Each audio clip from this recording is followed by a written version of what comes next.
Assalamualaikum warahmatullahi wabarakatuh. Pada hari ini, kumpulan kami akan membentangkan tentang pembahagian najis dalam Islam bagi subjek MPU 23072 Pelancongan dan Hospitality dalam Islam. Sebelum kami membentangkan tentang tajuk ini, saya ingin memperkenalkan ahli kumpulan kami.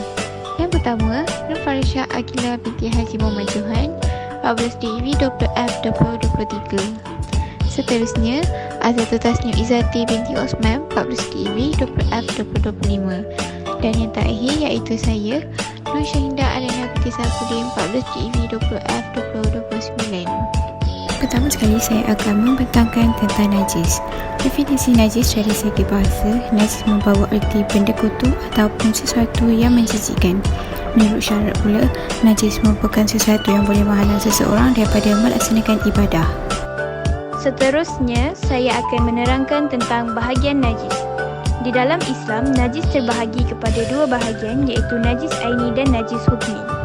Najis aini adalah segala jenis najis yang dipandang sebagai najis hakiki pada mata kasar seseorang manusia serta boleh membatalkan ibadah seseorang. Sebagai contoh, darah, nanah, muntah, sesuatu yang keluar dari dubur atau kubur. Najis hukmi pula masih dikira najis tetapi ianya tidak membatalkan ibadah.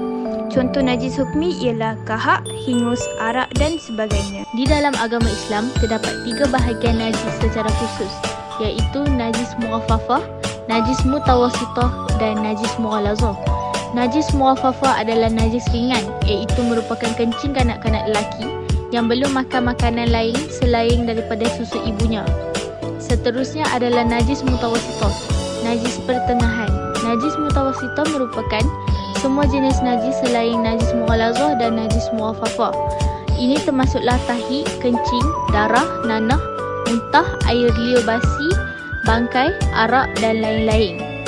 Najis ini juga terbahagi kepada dua, iaitu najis aniyah dan najis hukmiyah.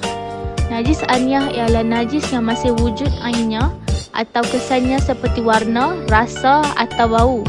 Najis ini hendaklah disucikan menurut syarak berdasarkan bahagiannya yang akan dinyatakan. Yang kedua, najis hukmiyah, iaitu najis yang sudah hilang ainnya dan sudah tiada kesannya tetapi belum disucikan menurut syarak. Seperti sesuatu yang terkena najis dan kerana kesan panas dan angin, kesan najis tersebut telah hilang sehingga tiada warna, rasa dan baunya lagi. Dan yang terakhir, najis mughalazah, najis berat. Ia merupakan najis babi dan anjing. Segala perkara yang ada hubungannya dengan kedua-dua binatang tersebut seperti tahi, kencing, daging, kulit dan sebagainya, ia dikira najis mughalazah. Ia termasuk juga anak yang lahir salah satu daripadanya. Cara membersihkan najis. Pertama sekali, najis mughafafah. Langkah pertama, lapkan najis dengan kain kering, kemudian hembuskan air mutlak ke atasnya dan yang terakhir, lapkan sehingga kering. Seterusnya, najis mutawasitah. Langkah pertama, buangkan najis tersebut. Kemudian, cuci tempat terkena najis hingga hilang bau, warna dan rasa. Akhir sekali, najis mughalazah. Langkah pertama, buangkan najis itu.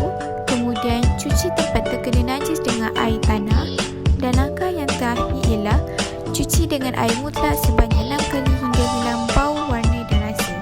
Perkara-perkara yang dikira sebagai najis. Secara umumnya, perkara berikut dihukumkan sebagai najis iaitu: yang pertama, anjing dan keturunannya; kedua, babi dan keturunannya; ketiga, darah manusia atau binatang; keempat, nanah manusia atau binatang; kelima, air kencing dan tahi manusia atau binatang; keenam, arak, tuak; ketujuh, bangkai; kelapan, muntah binatang yang haram dimakan dagingnya. Berikut adalah najis-najis yang dimaafkan. Pertama, najis yang tidak dapat dilihat oleh pandangan sederhana seperti darah yang sedikit dan percikan air kencing.